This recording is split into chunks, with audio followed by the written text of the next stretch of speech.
سب سے پہلے ہم خواتین کے حقوق کی بات کریں گے اور مرد کے فرائض کی بات کریں گے۔ قرآن مجید میں اللہ تعالیٰ فرماتے ہیں وَعَاشِرُوهُنَّ بِالْمَعْرُوفِ، مردوں کو خطاب کر کے فرمایا کہ عورتوں کے ساتھ بھلے طریقے سے زندگی بسر کرو، معروف طریقے سے زندگی بسر کرو، عمدہ طریقے سے زندگی بسر کرو۔ حجۃ الوداع کے موقع پر نبی صلی اللہ علیہ وسلم نے خطبہ دیتے ہوئے فرمایا کہ یاد رکھو کہ تم پر تمہاری بیویوں کے کچھ حقوق ہیں اور تمہارے کچھ حقوق ان پر ہیں۔ وہ تمہارے پاس قیدیوں کی طرح، یعنی ایک عورت جب اپنے گھر بار کو، اپنے والدین کو، اپنے رشتہ داروں کو چھوڑ کر شادی کے بعد شوہر کے گھر میں آ جاتی ہے تو وہ ایک طرح سے شوہر پر ڈیپینڈنٹ ہوتی ہے اور شوہر کی ذمہ داری میں ہوتی ہے۔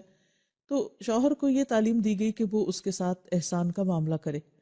اور اس میں سب سے پہلی ذمہ داری جو شوہر پر آتی ہے وہ یہ ہے کہ بیوی پر خرچ کرے، بیوی کے نان نفقے کا ذمہ دار ہو۔ اللہ تعالیٰ نے مرد کو قوام بنایا اور اس کی بنیادی وجہ بھی یہ بتائی کہ وہ بیوی پر خرچ کرتا ہے۔ قرآن پاک میں سورۃ النساء میں اللہ تعالیٰ فرماتے ہیں الرجال قوامون علی النساء بما فضل اللہ به بعضهم علی بعض وبما انفقوا من اموالهم فالصالحات قانتات حافظات للغیب بما حفظ اللہ، کہ مرد عورتوں پر قوام ہیں، یعنی ان کے ذمہ دار ہیں۔ کیوں؟ اس لیے کہ اللہ نے بعض کو بعض پر فضیلت دی، اور اس وجہ سے کہ وہ اپنے مالوں میں سے خرچ کرتے ہیں۔ تو شوہر پر جو پہلی ذمہ داری ہے وہ یہ کہ بیوی کی ضروریات کو پورا کرے اور خوش دلی کے ساتھ کرے۔ حدیث میں آتا ہے، معاویہ کہتے ہیں کہ میں نے عرض کیا یا رسول اللہ صلی اللہ علیہ وسلم، ہم پر اپنی بیوی کا کیا حق بنتا ہے؟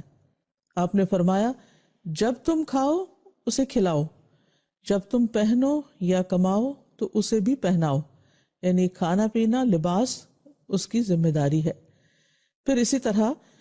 عبداللہ بن عمر رضی اللہ عنہ کہتے ہیں، اور یہ صحیح مسلم کی حدیث ہے، کہ رسول اللہ صلی اللہ علیہ وسلم نے فرمایا آدمی کو ہلاک کرنے کے لیے اتنا ہی گناہ کافی ہے کہ جس کا خرچ اس کے ذمہ ہے اسے خرچ نہ دے، یعنی اس کے بارے میں اس سے پوچھ بھی ہوگی مرد سے، اور یہ اس کے لیے نقصان دہ ہے اگر وہ اپنی ذمہ داری کو پورا نہیں کرتا۔ صحیح ترغیب و ترہیب کی ایک حدیث میں آتا ہے، معاذ رضی اللہ عنہ سے روایت ہے کہ رسول اللہ صلی اللہ علیہ وسلم نے مجھے وصیت کی، یعنی تاکید کی، کہ اپنی استطاعت کے مطابق اپنے اہل و عیال پر خرچ کرو، یعنی جتنا تم کر سکتے ہو۔ ظاہر ہے جس کے پاس زیادہ ہوگا وہ زیادہ دے گا، جس کے پاس کم ہے وہ کم دے گا، لیکن بہرحال اسے یہ ذمہ داری پوری کرنی ہے۔ آپ صلی اللہ علیہ وسلم نے اس کے علاوہ جو شوہروں کو تاکید کی ہے وہ ہے اپنے گھر والوں کے لیے اور خصوصاً بیوی کے لیے سب سے بہترین سلوک کی۔ حضرت عائشہ کہتی ہیں کہ نبی صلی اللہ علیہ وسلم نے فرمایا خیرکم خیرکم لأہلہ وَأَنَا خَيْرُكُمْ لِأَهْلِي، تم میں سے بہترین شخص وہ ہے جو اپنے اہل و عیال کے لیے سب سے اچھا ہو، اور میں تم میں سب سے زیادہ اپنے اہل و عیال کے لیے اچھا ہوں۔ یعنی ایک انسان کے اخلاق کا معیار یہ نہیں کہ وہ باہر اپنے دوستوں کے ساتھ کیسا ہے یا سوسائٹی میں وہ کیسے موو کرتا ہے اور لوگ اس کے بارے میں کیا کہتے ہیں، بلکہ اس کے بہترین ہونے کا اندازہ اس بات سے لگایا جائے گا کہ وہ اپنے گھر میں کیا کرتا ہے، اپنی بیوی کے ساتھ کیسا سلوک کرتا ہے، کیا بیوی اس کے اچھے اخلاق یا با اخلاق انسان ہونے کی گواہی دیتی ہے؟ یعنی سب سے بڑی گواہی اس کے گھر سے ہوگی اس کے اخلاق کی۔ تو اس لیے انسان کو کوشش کرتے ہوئے اور پوری توجہ کے ساتھ اس معاملے کو لینا ہوگا، اور اس کے لیے ظاہر ہے کہ اچھے اخلاق کا مظاہرہ کرنے کے لیے صبر و تحمل بھی چاہیے، اور اپنے بعض جذبات کی قربانی بھی چاہیے، اور اپنی ذمہ داریاں ادا کرتے ہوئے جیسے شوہر کے اوپر بیوی کی تعلیم و تربیت اور اس کے دین کی ذمہ داری بھی ہے، تو بہت سی کوتاہیاں بھی دوسری طرف سے سامنے آ سکتی ہیں، لیکن ان تمام معاملات کو حسن سلوک کے ساتھ انجام دینے کی تعلیم دی گئی ہے۔ اور اس کے لیے نبی صلی اللہ علیہ وسلم نے فرمایا، اور صحیح مسلم کی یہ روایت بھی ہے کہ کوئی مومن کسی مومن عورت سے بغض نہ رکھے، یعنی اپنی بیوی کے ساتھ بغض نہ رکھے، اس کے لیے دل میں کوئی گرجز نہ رکھے۔ اگر عورت کی ایک عادت اس کو ناپسند ہوگی تو کوئی دوسری عادت پسندیدہ بھی ہوگی، یعنی اس کے صرف نیگیٹو پہلوؤں پہ یا اس کی منفی عادات اور بری عادات پر ہی نظر نہ رکھے یا کمزوریوں پر ہی توجہ نہ رکھے بلکہ یہ بھی دیکھے کہ وہ اس کے اندر اچھائیاں کیسی ہیں یا اس کے اندر خوبیاں کون سی ہیں۔ آپ صلی اللہ علیہ وسلم نے فرمایا، اور یہ سنن ترمذی کی روایت ہے، کہ ایمان کے لحاظ سے کامل مومن وہ ہیں جو اخلاق میں سب سے اچھے ہیں، اور تم میں سے سب سے بہتر وہ ہے جو اپنی بیویوں کے لیے بہتر ہو، یعنی اس کا اخلاق اس کے لیے زیادہ اچھا ہو۔ نبی صلی اللہ علیہ وسلم کے بارے میں آتا ہے کہ آپ صلی اللہ علیہ وسلم نے کسی خادم یا عورت کو کبھی بھی نہیں مارا۔ تو اس لیے مرد کے اوپر یہ ذمہ داری عائد ہوتی ہے کہ وہ تعلیم و تربیت میں یا کچھ چیزوں کی گھر میں اصلاح کرنے کے دوران صبر و تحمل سے کام لے، مار پٹائی سے نہیں، غصے سے نہیں، اور یعنی بیوی کے لیے وہ ایک ڈکٹیٹر کی طرح نہ ہو بلکہ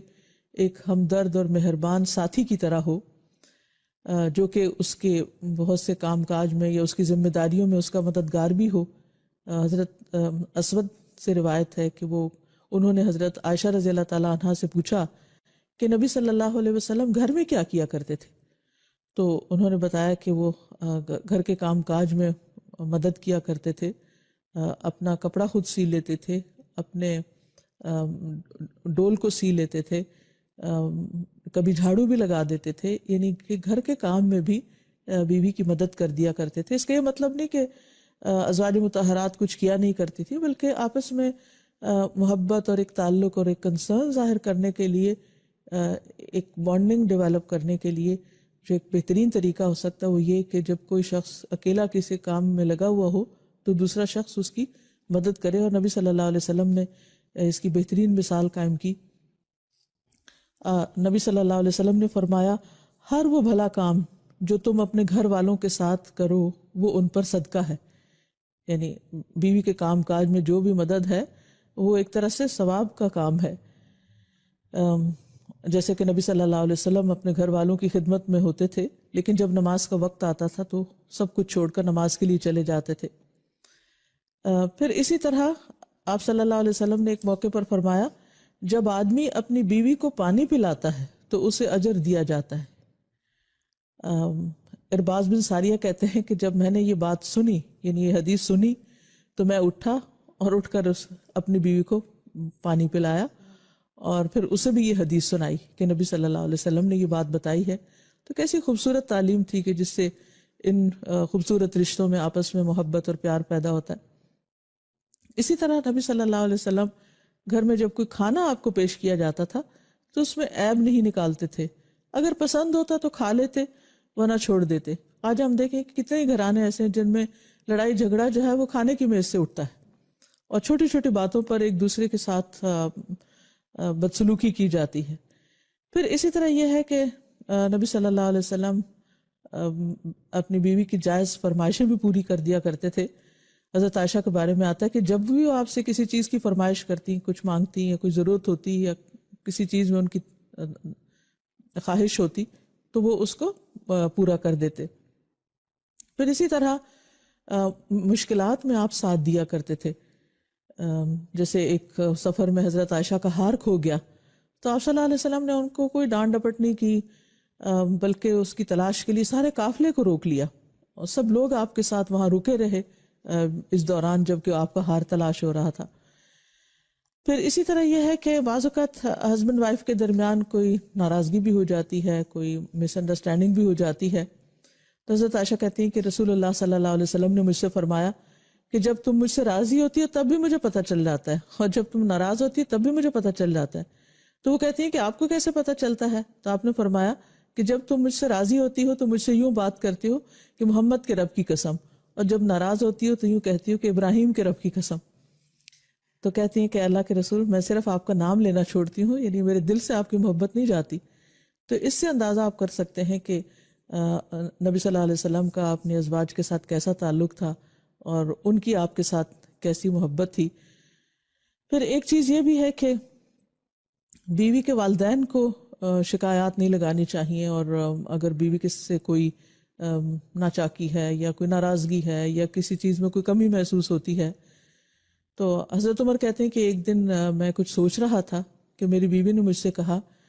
بہتر ہے اگر تم اس معاملے کو فلاں فلاں کی طرح کرو۔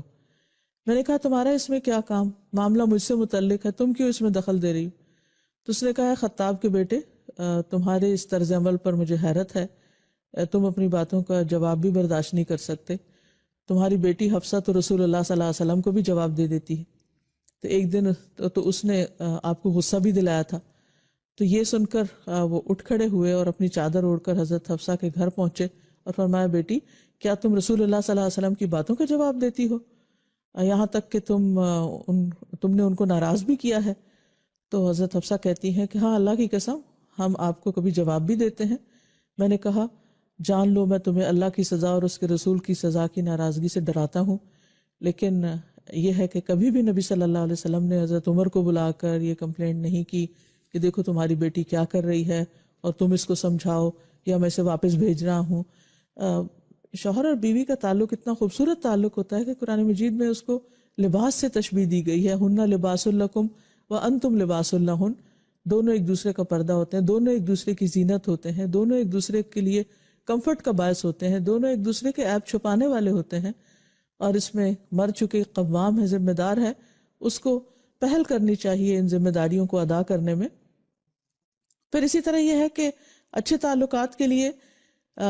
شوہر کے لیے یہ بھی لازم ہے کہ صرف بیوی نہیں بلکہ بیوی کی سہیلیوں اور رشتہ داروں کے ساتھ بھی حسن سلوک کرے۔ حضرت خدیجہ کی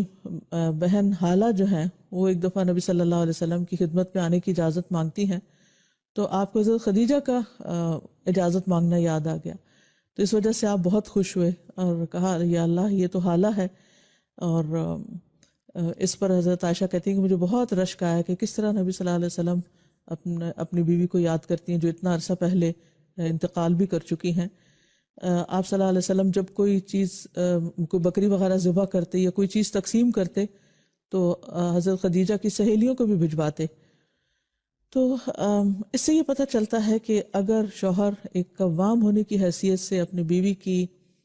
ذاتی ضروریات، اس کی مالی ضروریات، اس کی جذباتی ضروریات کا خیال رکھے، اس کے رشتہ داروں کی کیئر کرے، تو گھریلو زندگی جو ہے وہ خوشگوار ہو سکتی ہے۔